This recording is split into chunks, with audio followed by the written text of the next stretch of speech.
Hello' guys welcome back to the channel. আজি মই আপোনালোকক দেখাম যে ধুবুৰীৰ নাওখন কেনেকৈ দুৰ্ঘটনাগ্ৰস্ত হ'ল। ইয়াৰ ফুটেজখনি চাওক।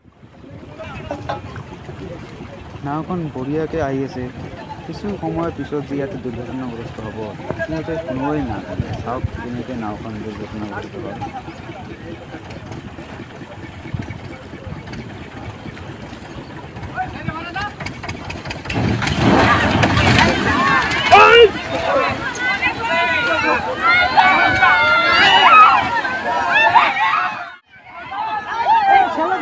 Hello.